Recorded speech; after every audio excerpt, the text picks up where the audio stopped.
صلوا على محمد وآل محمد.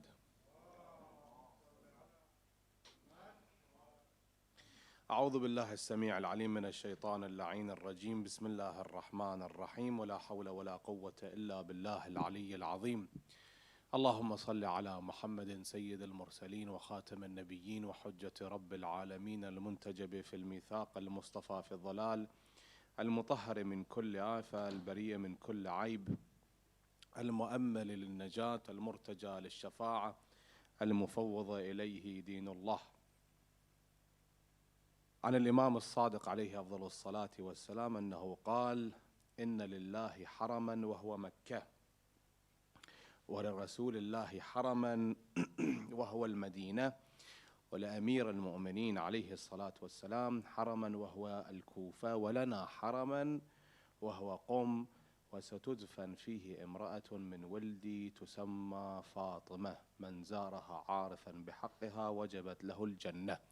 أسعد الله أيامنا وأيامكم بمولد السيدة الجليلة فاطمة المعصومة سلام الله عليها، ورزقنا الله وإياكم في الدنيا زيارتها وفي الآخرة شفاعتها ببركة الصلاة على محمد وآل محمد.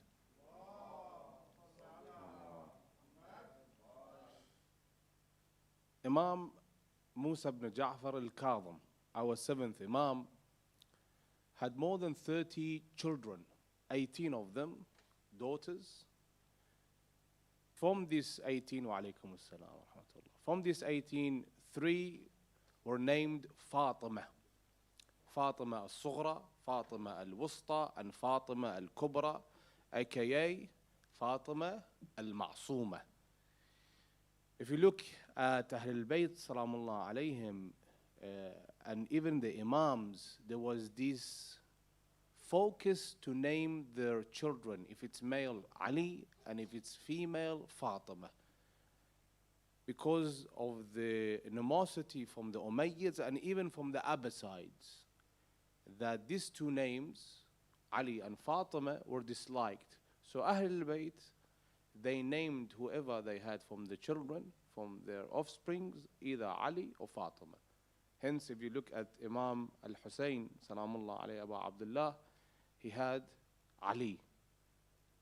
Ali Zain al-Abidin, Imam al-Sajjad. And he had Ali al-Akbar and Ali al-Asghar. And even he was asked, Imam Zain al-Abidin, by Ibn Ziyad, he said, what's your name? He said, my name is Ali.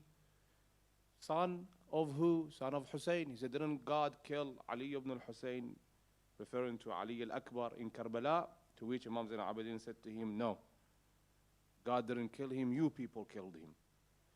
He said, how come you are named all Ali? You are Ali, he's Ali, and you have another brother by the name of Ali?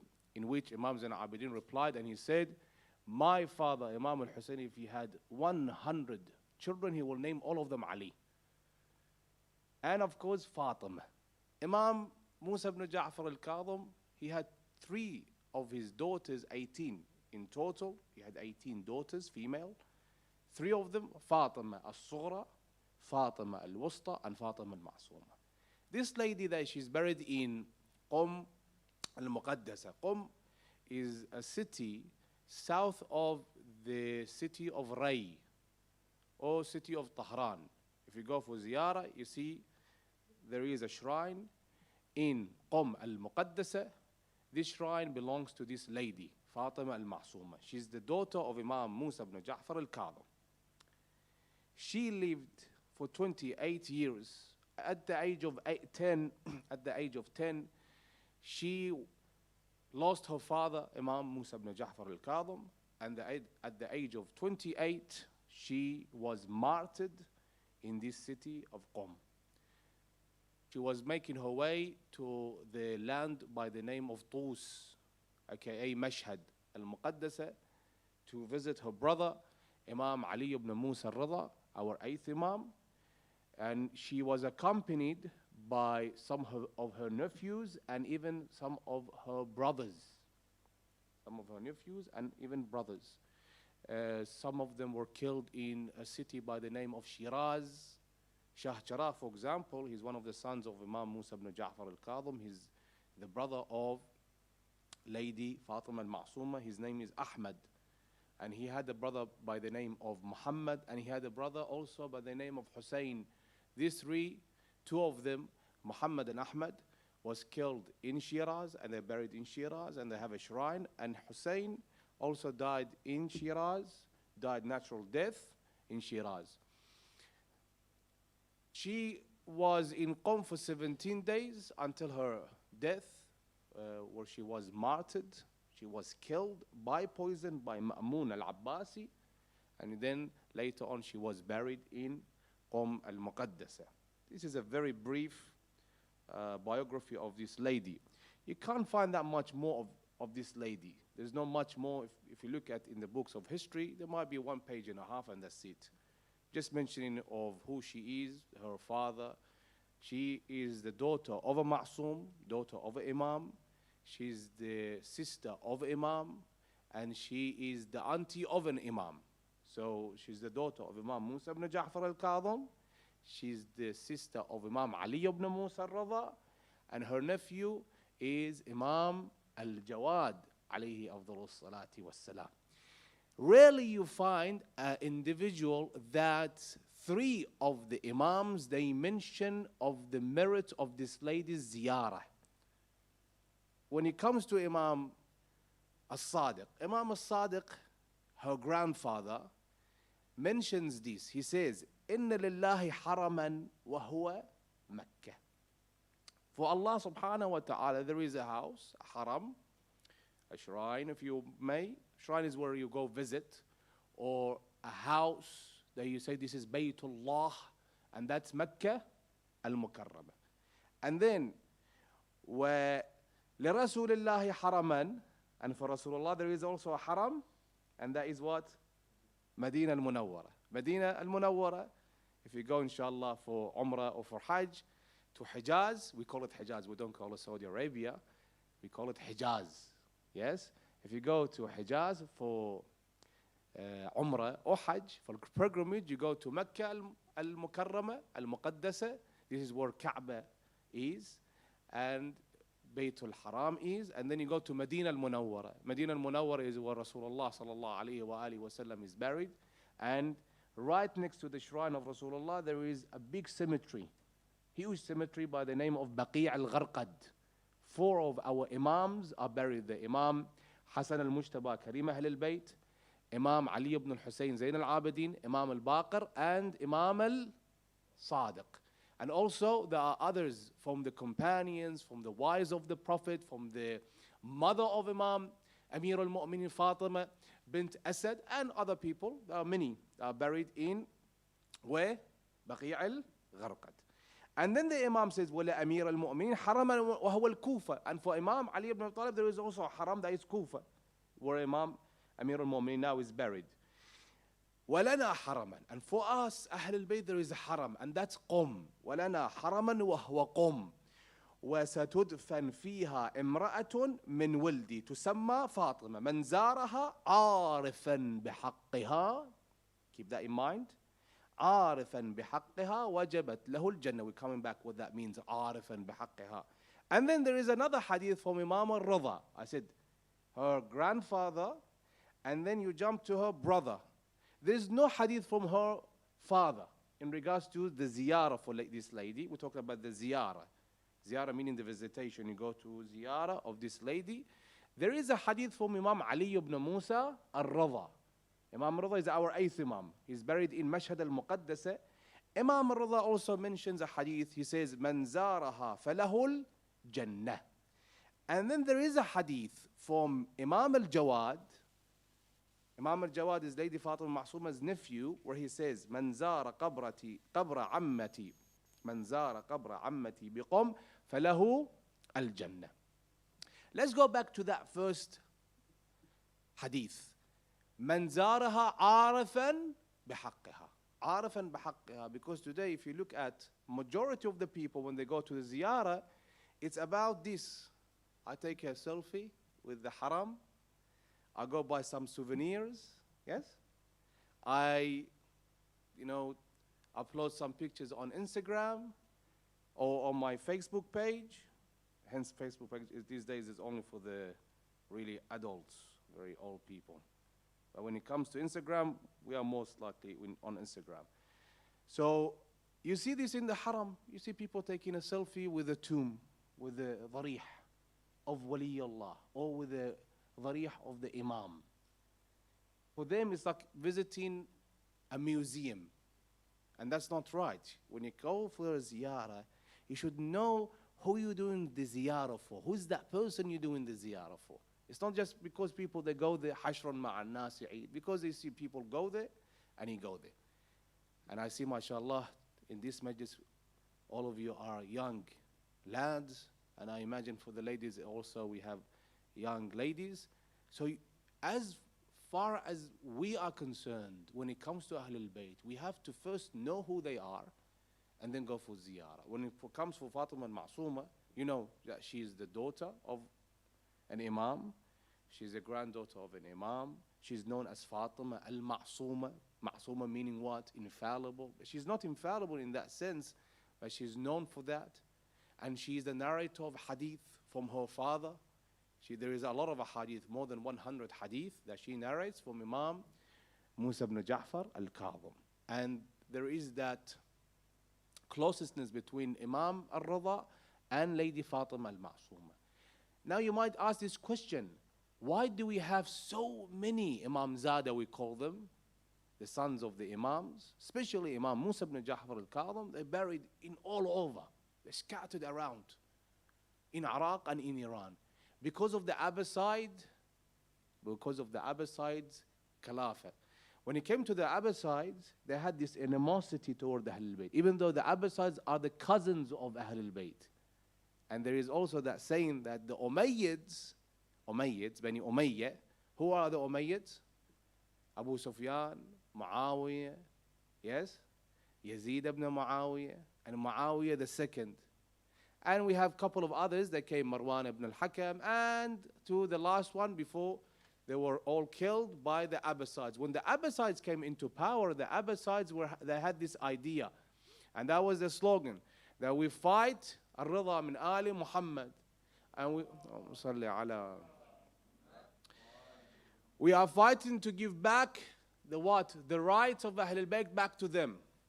But that wasn't it, because as soon as Al-Saffah came, Abu Mansur Al-Saffah came into power, this individual and even his son Mansur al-Dawaniqi and the rest of them, you see them bloodthirsty, killing Ahlul Bayt, killing the Imams, killing the offsprings of Imams, one after the other. So it should really teach us a lesson. Because you see, we today, we live in the age of information, don't we? I can search anything I like, whatever I desire, on this technology that I have, on this phone, whether that it's an Android or it's an iPhone. On iPhone it might take longer, but on an Android, I can type in whatever I want, and it depends what I want to learn. Isn't that true? I can play a game, I can watch a movie, I can watch a podcast, I can listen to nonsense, I can listen to some good materials. I can recite Quran, I can recite dua, I can buy, sell crypto, do a lot of things on this device, a lot of things. One of the things that I should put in my day is to learn about Ahlul Bayt. Take some hours here and there, 1 hour a week, or 1 hour a day, depends how many hours you have. Yes? Spare time. That spare time to sit down and learn about this wali of awliya Allah, to learn about an imam. You know, when it comes to Imam al-Hujjah, alayhi afdalus salati was salam, Imam al-Hujjah, our imam, the awaited imam, I have to learn about Imam al-Hujjah. It's a compulsory act. Man lam ya'raf imam zamanihi mata mitatan jahiliyyah. So when it comes to Imam al-Hujjah, I need to learn about Imam al-Hujjah. So tomorrow when I see Netflix makes a TV show, a TV series, and that TV series, The Messiah, they show a figure, a character, and that character, if you look at it, you think, oh, this is the Antichrist. Many people, they don't understand. They can't add one to one and to say, this what this means. You live in this age, and as you grow up, it gets harder and harder for you to stay on the right path. To stay on the right path, it's very hard. To believe in God the Almighty in the first stage, that's very easy.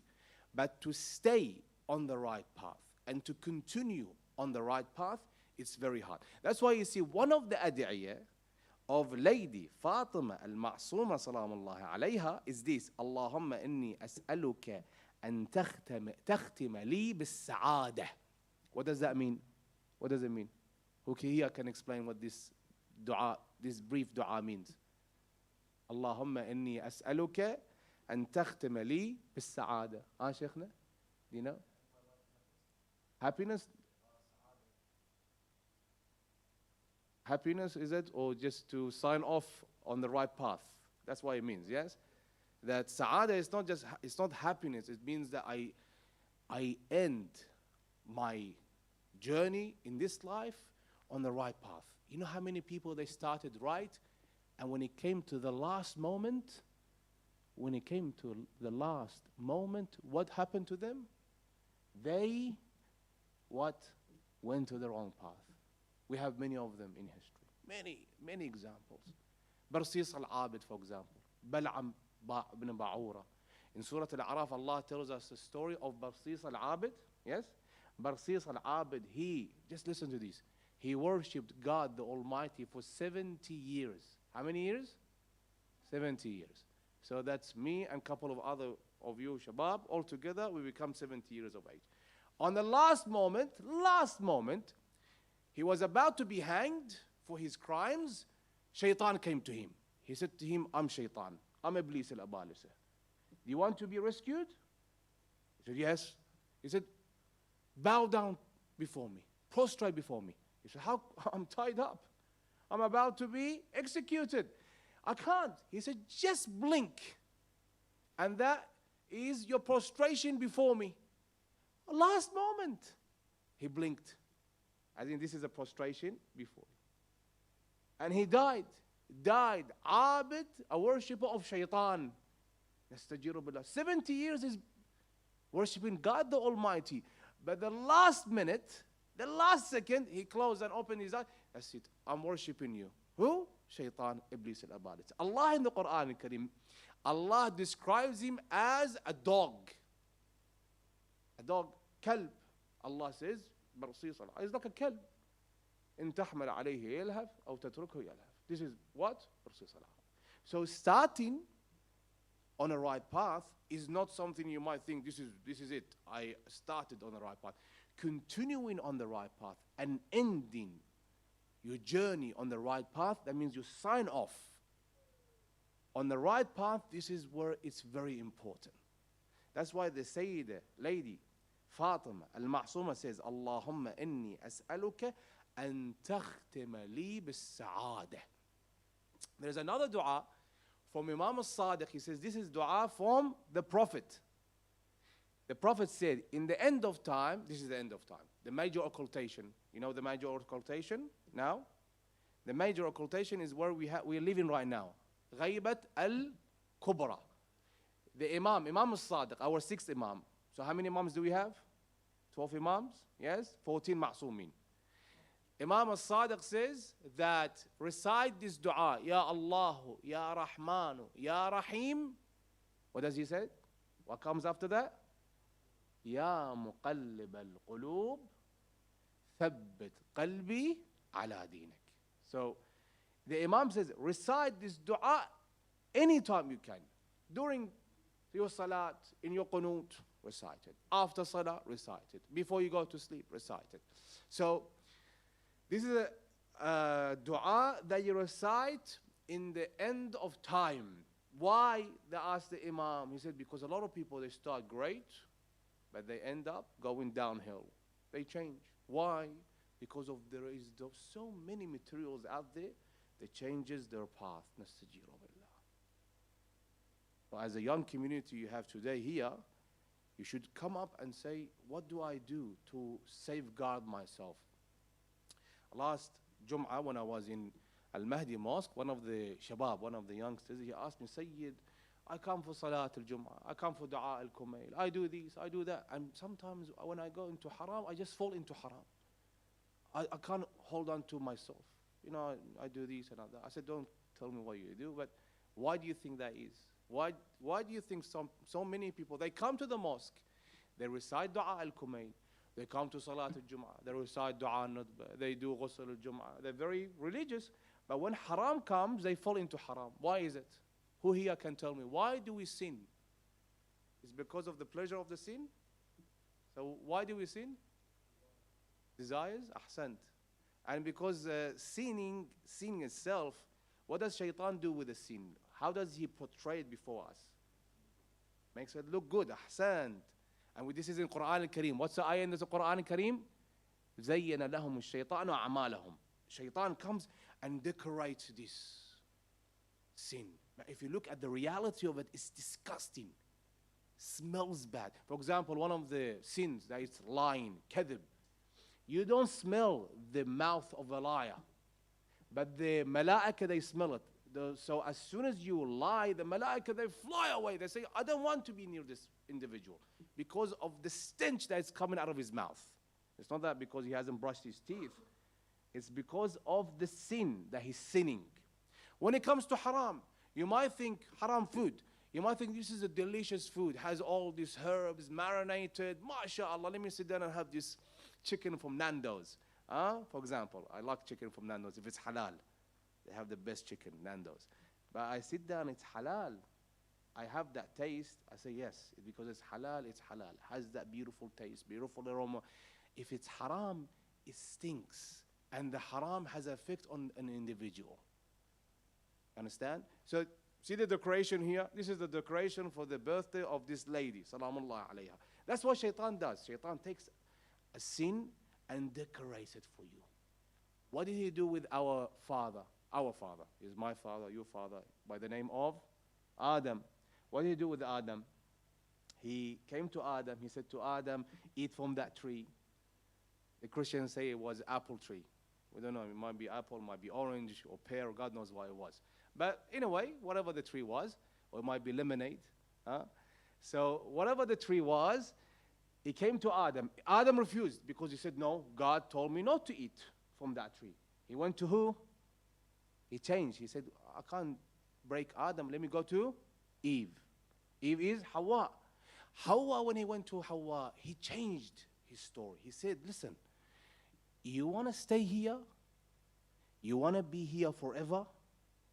أدلكم على شجرة الخلد. شجرة الخلد means what? A tree of immortality.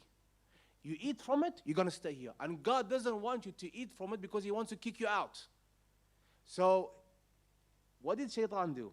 Illustrated for them this sin. It's haram, but beautiful.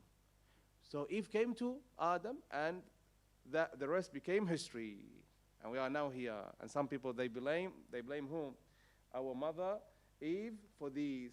It's not her to blame, it's to blame shaitan, Iblis al-Abalisa. Even shaitan on the day of judgment, when Allah starts to judge every person for the sin, they say, it's not me, it's shaitan. He is the one who made me. Shaitan. Allah then asks shaitan, did you make him? He said, no, I didn't make him. I just told him this is a sin. That's why one of the ulama, this is a beautiful story, he saw shaitan in his dream.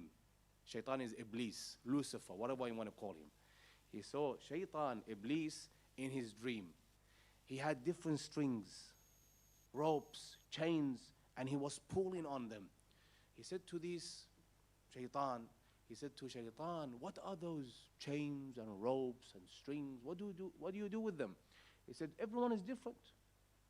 Some people, they need a chain for me to pull it, for them to come toward me. Some people, they need what? A rope. And there are different colors. Everyone is different. Some people, they fall into haram when it is involving a woman. They want, woman. They're womanizers. Some people, nastajiru billah, power. Some people, wealth. Some people, drugs. Everyone. Some people, fame. Everyone is different. He said, why is it different colors? He said, everyone is different. He said, what about the strings? There are small khayt, strings that you pull. He said, well, These are the weaker people. He said, what about fulan and fulan? He said, listen, some of the individuals are so weak, as soon as I do this to them, they run toward me. I don't need any chains or any ropes or any string. As soon as I do this, what does that mean? One text message, one, notification that comes up. This is what shaitan does. So what do you do with that? This was my reply to this young man, going back to the young man, and you are all young here, alhamdulillah. You have to have a jawshan on. What's a jawshan? We recite a dua in the month of Ramadan, dua jawshan al-kabir. Jawshan, the literal meaning of jawshan is what? A body armor. Have you played Call of Duty? Yeah? What do they wear when they go into the battle? The soldiers. Body armor. Have you played Halo? The Xbox game. Any battle game, what do they wear? A body armor.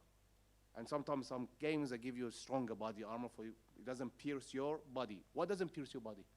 The bullets or the arrows. Yes? If the body armor, and you don't see that body armor, it's a spirit armor. It's your ruh. You need that. It comes from dua. It comes from salat. It comes from recitation of Quran. What do you do with that? You wear it and you have layers and layers on it. So whoever shoots you, and that's shaitan, he's shooting arrows at you. He's shooting one arrow. That's why it's haram to look at na mahram, means a woman that it's not related to you. It's haram to look at her. The first look, well, it's an accident look, they say. The second look, it's where shaitan shoots an arrow into your heart. And that arrow is haram. Allah has put forward for you halal. But what do you run into haram? Why? Because what shaitan does comes and says, look at her beauty, look at how beautiful she is. Go talk to her. Yeah, don't be a baby. Yeah. And sometimes you have a wingman right next to you. Was that call him the wingman? He goes and he talks on your behalf. Faddal, I open the paved road for you. Go make some, connection with this lady. But there is halal. Haram never lasts. The same lady, let me give you the reality of it. The same lady you're speaking with her that she might be beautiful, and she says that I had a boyfriend before, and he's my ex now. I broke up with him. Just imagine this lady is going from one man to another. It's like you're buying a used car. Why you want to buy a used car when there is a brand new car out there? Even it might be on finance, but buy a used car. Sallallahu ala Muhammad wa ala Muhammad.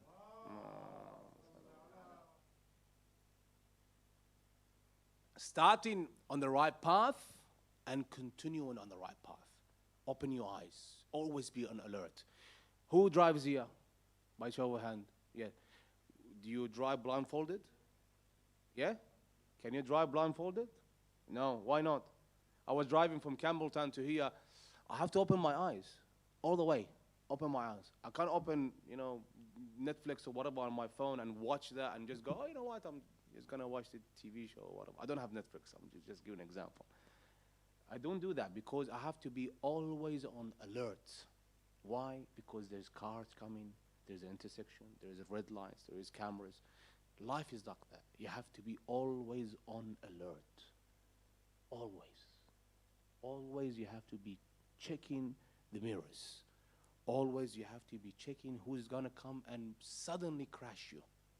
Just coming here, I was driving 120. Don't tell anyone.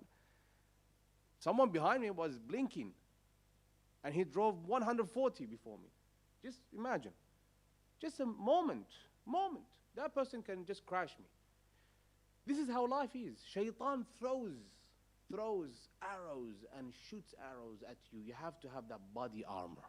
You have to be checking yourself every single day. Before you go out, you recite 10 times Surah Al-Ikhlas. Imam Al-Sadiq says that the Prophet ﷺ says whoever recites 10 times Surah Al-Ikhlas, قُلْ هُوَ اللَّهُ أَحَدٌ, before leaving their house, Allah safeguards them. And 10 times Surah Al-Ikhlas when he goes to sleep on his sleeping bed. He's about to close his eyes and go to sleep. 10 times recite Surah Al-Ikhlas. Allah safeguards him until morning. Allah safeguards this lady until morning. So 10 times Surah Al-Ikhlas. There are so many armors that you can put on. So many. And you have to be really careful. Because if you look in another direction, if you hesitate, if you close your eyes, you'll be crushed. You will be shot with the arrow. You have to be very careful. And know that for every haram, there is halal. There is an alternative. Allah has put forward for you. Don't ever fall into haram. Because there is whole halal. The Sayyid told me, keep it under 40 minutes because we don't want to bore the shabab. In my lectures, I normally do this. I ask you to ask questions. It's not just me coming here and bored you. I have hundreds of lectures here. I can talk for hours and hours without end. It's you that you have to ask questions and you have to interact. So I'm going to give you 2 questions you can ask before I conclude. 2 questions. It can be any questions. And later on, inshallah, if I come next week or the week after, whatever I come, I want you to prepare for some questions. So we have this interaction. So you don't just look back and say Sayyid is reciting for us some stories here and there, and we are done. So 2 questions from the Shabab. Sallallahu ala Muhammad wa ali Muhammad.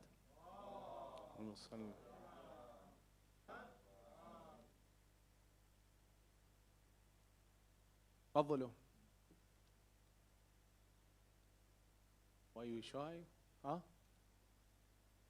Don't be shy. Go on. I'm not going to bite. No questions? MashaAllah. That's good. I ask ladies. So, Lady Fatima al-Masooma, salamullah alayha, may Allah subhanahu wa ta'ala grant you the ziyarah of this lady. She is in the city of Qom. Which city? Qom. Qom al-Muqaddasa. Qom al-Muqaddasa عش آل محمد. اللهم صل على محمد وآل محمد. And it says, if the world is unsafe, go to Qom. It's the only safe place on earth. So that's why you see a lot of people buying properties there. So if you have some money, go buy some properties there.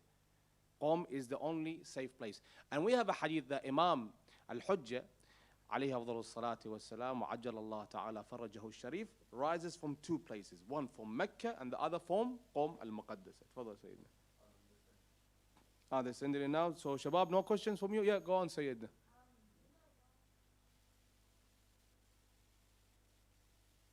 You don't have to go to Medina first. You can go to Mecca first and then go to Medina. But they go to Medina first, some people, because they want to do the miqat. Miqat is where you wear the ihram in Masjid al-Shajara. You understand, Sayyidina? So Medina is they go to ziyarah of Rasulullah and A'immat al-Baqi', and then they have to make their way to go to where? To Mecca. When they are about to go to Mecca, they have to go to a place to wear ihram. Ihram is that 2-piece of rope. Yes? You can't wear anything else. Only that 2-piece of rope. They go to miqat. Miqat is Masjid al-Shajara. In Masjid al-Shajara, they have the niyyah, and they wear the ihram, and they make their way to Makkah al-Mukarramah for pilgrimage, for Hajj. And they recite what? What's the thing they recite? Labbaik Allahumma. لبيك لا شريك لك لبيك إن الحمد والنعمة لك والملك لا شريك لك لبيك. This is what they recite.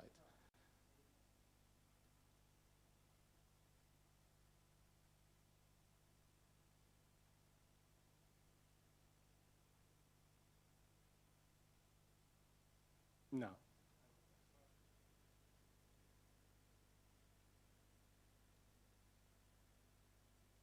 Okay, inshallah. Inshallah. So the 5 salawat that we have 5 salawat, yes? What are they? No, don't start with Fajr. Salat al-Dhuhr, Asr, Maghrib, Isha, Fajr. Why we don't start with Fajr? Because the first salat that was made compulsory on Ummat Rasulullah is Salat al-Dhuhr and Asr, not Salat al-Fajr. Dhuhr, Asr, Maghrib, Isha, Fajr. So in Salat al-Dhuhr wal-Asr, we don't do Jahr. Jahr means I recite loud. When I say loud, I tell this all the time to my students, and the people I teach this, it's not that me screaming. Jahr is not that. Jahr is that I can hear myself. Bismillah ar-Rahman ar-Rahim, alhamdulillah rabbil alameen, ar-Rahman ar-Rahim, like that. You understand? I can hear myself. Ikhfa is what? In Salat al-Dhuhr and Asr, it's ikhfa. So I say, Allahu Akbar, Bismillah ar-Rahman ar-Rahim. Why only in the Bismillah I recite? وَالْجَهْرُ بِبِسْمِ اللَّهِ الرَّحْمَنِ الرَّحِيمِ. We Shia, we recite the Bismillah ar-Rahman ar-Rahim, the Basmala, loudly.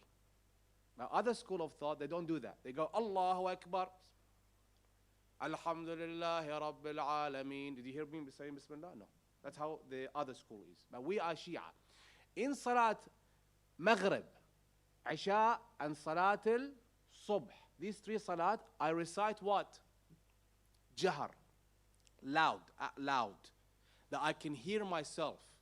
So when I say Allahu Akbar, and this is a compulsory act, that you have to do it, but not too loud that the neighbor hears you. No, has to be loud to the sense I said that you can hear yourself. In the surah, in the first surah, Surah Al-Hamd, and the surah after that, in the ruku', sujood, and then when it comes to the third rak'ah and the fourth rak'ah, the tasbihat al-arba'a, subhanallah walhamdulillah wa la ilaha illallah wallahu akbar. Do I recite that loud or ikhfa? Ikhfa. But the rest of it has to be loud, that I can hear myself. You understand, Shabab? Inshallah, that's clear. Yes, Shaykh Sayyidina. Yes, Lady Fatima al-Masooma, at the age of 10, Imam Musa ibn Ja'far al-Kadhim alayhi afdhalu salati was salam, was martyred. And after that, 18 years, she lived with her brother and brothers. Of course, she had many for 18 years. And at the age of 28, Ma'mun al-Abbasi, ra'natullah alayh, dassa laha sum. That means he gave her poison. They sent to her poison, and she was martyred. And where she was buried is in Qom al-Muqaddasa. Inshallah, next time I come, you're preparing some questions. That's my homework for you, inshallah. So I can see that there is some interaction from you. Yes? Bismillah ar-Rahman ar-Rahim. Allahumma kulla waliyaka al-Hujjat ibn al-Hasan salawatuka alayhi wa ala aba'ih fi hadhihi as-sa'a wa fi kulli sa'a. وليا وحافظا وقائدا وناصرا ودليلا وعينا حتى تسكنه أرضك طوعا وتمتعه فيها طويلا يا رب الحسين بحق الحسين اشف صدر الحسين بظهور الحجة يا الله يا رحمن يا رحيم يا مقلب القلوب ثبت قلبي على دينك اللهم عجل لوليك الفرج اللهم عجل فرجه سهل مخرجه اجعلنا من أنصاره وأعوانه يا رب العالمين اللهم اجعل عواقب أمورنا خيرا اللهم لا تكلنا إلى أنفسنا طرفة عين أبدا. الفاتحة.